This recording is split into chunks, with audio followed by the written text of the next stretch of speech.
innocent bridesmaids.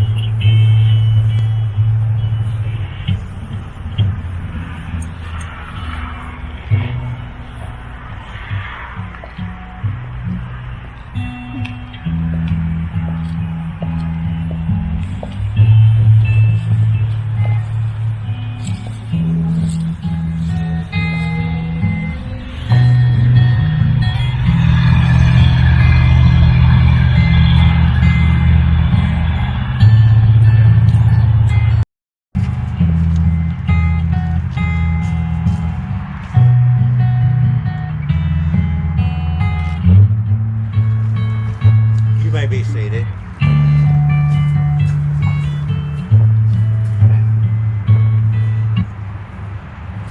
We're gathered here today to celebrate one of life's greatest moments, the joining of two hearts and the creation of a new family.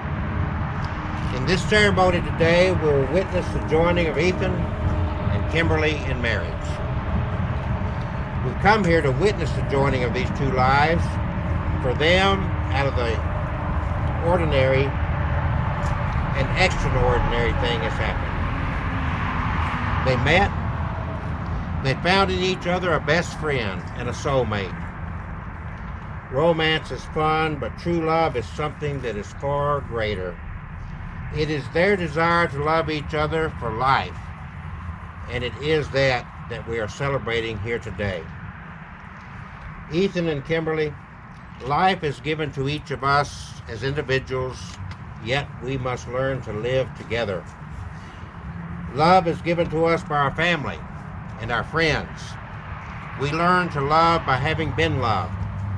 Learning to love and living together is one of the greatest challenges of life, and it is the shared goal of a married life. But we must also remember that it is not humankind which created love, but God who created love.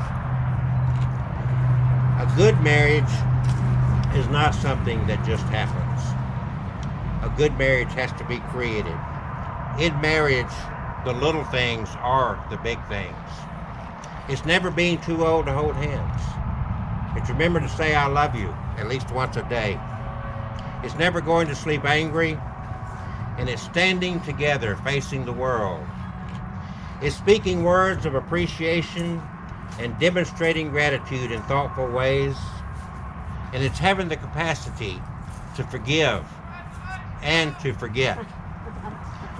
It's giving each... I didn't hear what he said. It doesn't matter. Capacity to forgive and forget. It's giving each an atmosphere in which each can grow. And it's a common search for the good and the beautiful. It is not only marrying the right person, it is being the right partner. Over here on this table is a glass of the fruits of God, humankind and Mother Earth. The years of our lives are like a cup of wine that is poured out for the sake of labor, honor, and love. Many days you'll sit at the same table and eat and drink together. Many are the experiences that you'll share throughout your lives. As with a glass of wine, one of you may find it sweet, the other perhaps dry or somewhat different. Let the drink you share today serve as a reminder that although you may perceive things differently, being right is never more important than being happy. With this space that you give each other, always putting your commitment to love and to honor one another first, your lives together will grow deeper, richer, and more satisfying, like a rare and fine wine. Blessed art thou, our Lord, O Lord, our God, King of the universe, who has created the fruit of the vine. You may now drink from this fountain of your love.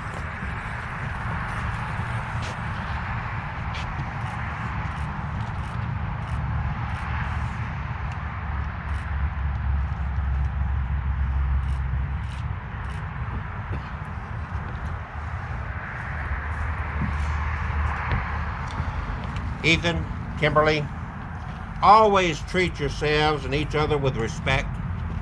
Remind yourselves often of what has brought you together here today. Give the highest priority to the tenderness, the gentleness, and the kindness that your marriage deserves. When frustration and difficulty assail your marriage, as they do every relationship at one time or another, focus on what seems right between you, not only that which seems wrong. This way, when the clouds of trouble hide the sun in your lives, and you lose sight of it for a moment, you can remember that the sun is still there. And if each of you will take responsibility for the quality of your life together, it'll be marked by abundance and by happiness.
age, will still be searching for yours, still giving you the same unspoken tenderness with just a touch.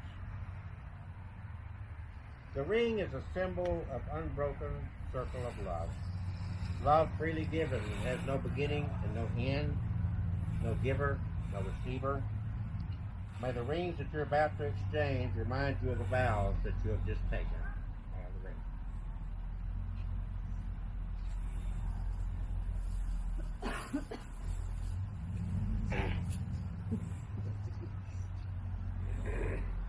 Ethan, if you'll take Kimberly's hand. Would you place it on her left hand ring finger and kind of pull her hand towards her?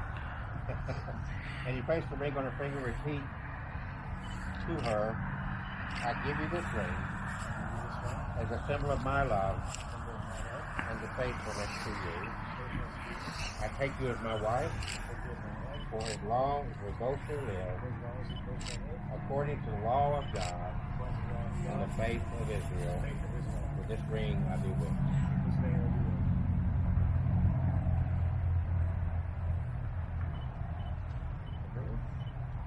Place the ring on Ethan's left hand ring finger. Repeat to him, I give you this ring as a symbol of my love and faithfulness to you. I take you as my husband for as long as we both shall live, according to the law of God and the faith of Israel. With this ring I do this.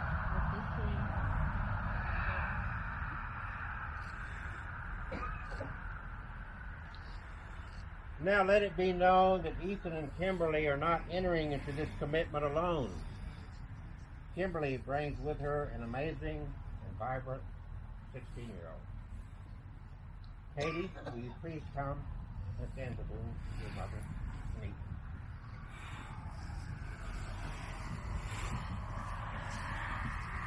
The three of you have gotten to know each other, sharing meals, hanging out, and just spending time together.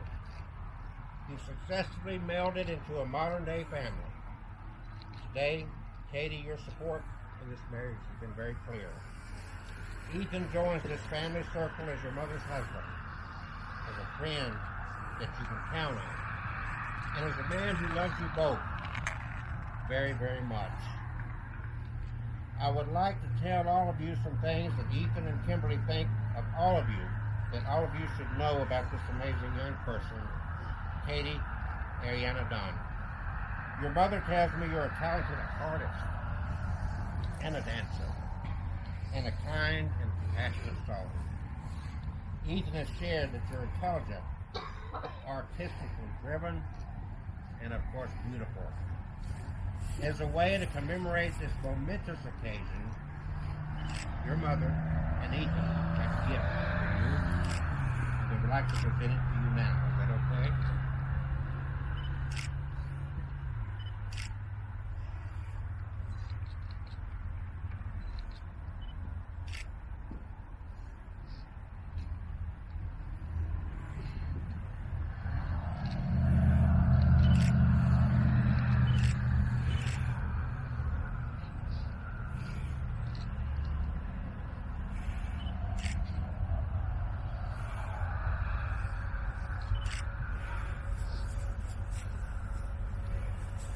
Ethan, Kimberly, Katie, would you please now, as a family circle, join hands?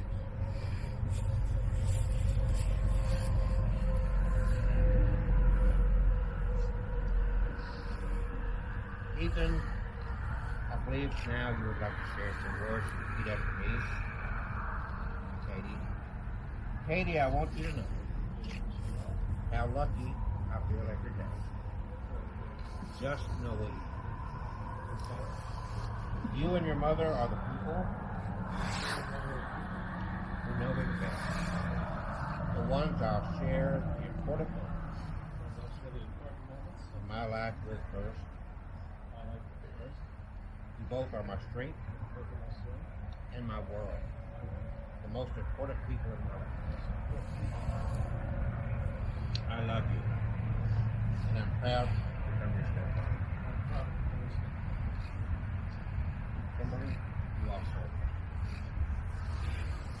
Yes, amen. And I cannot imagine the world, the person I would have become without you. Thank you for accepting my family. You're an amazing young woman. And I am proud to call you my daughter. I love you.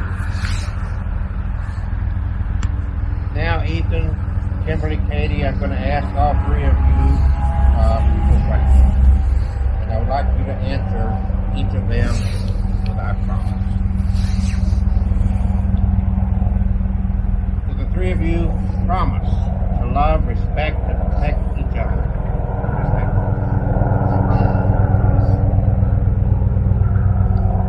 Do you promise to always try to be the best person you can be? And do you promise to accept the responsibility of being a family and encourage each other like people?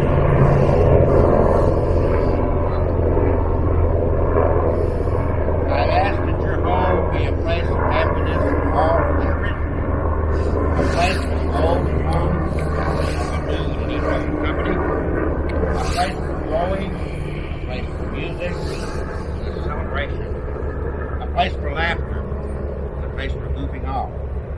And when life seems to be too much, or you just had a rough day, may your home always be a refuge, where every one of you can find the comfort of always knowing that you'll be accepted and loved unconditionally. I ask now that all your dear ones bow their heads in reverence. And please have a silent prayer that God will bless the home of Ethan, Kimberly, and Katie, and that each together may achieve their highest goals.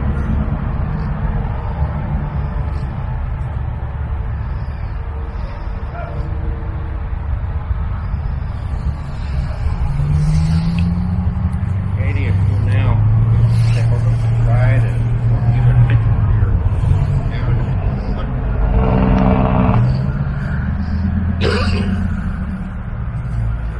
If everybody can get the tears from their eyes. To make your relationship work, it'll take love. This is the core of your marriage, and this is why you are here today. It'll take trust to know that in your heart you truly want what is best for each other. It'll take dedication to stay open to one another and to learn and to grow together. It'll take faith to go forward together without knowing exactly what the future will bring. And it will take commitment to hold true the journey you both have pledged to today.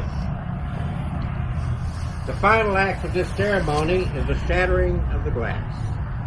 I think Ethan's looking forward to this part. This old custom has many traditions with many interpretations. At one time it was meant to scare off demons at frequent celebrations or pesky wedding guests. I don't know why I'm looking at John, I'm sorry. Today, I've got to know him very well. Today, the fragility of the glass suggests the frailty of human relationships.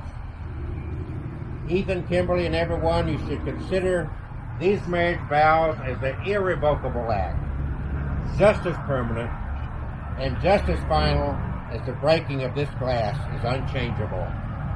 The glass is broken to protect the marriage with the implied prayer, may your bond of love be as difficult to break as it would be to put together these shards of glass again. Knowing that this marriage is permanent, you should strive every day to show each other love and respect and happiness. After Ethan breaks this glass, I invite everyone to shout the Hebrew word Mazel Tov, which means good luck and celebration. And now, crush time.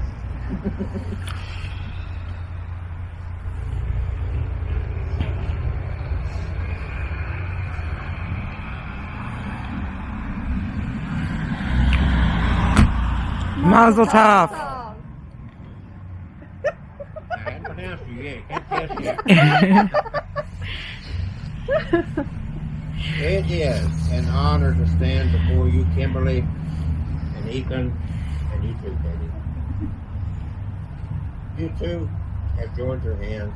You've exchanged rings. You've shared some very powerful words of love and commitment, not only as a couple, but as a family. So it is with my privilege and honor, by the powers vested in me by God in the state of Alabama, to pronounce you husband and wife. Ethan, now you can kiss your bride. Woo!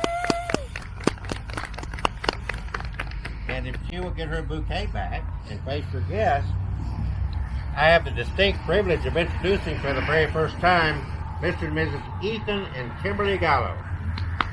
Come on, cheer, let's hear it. Woo!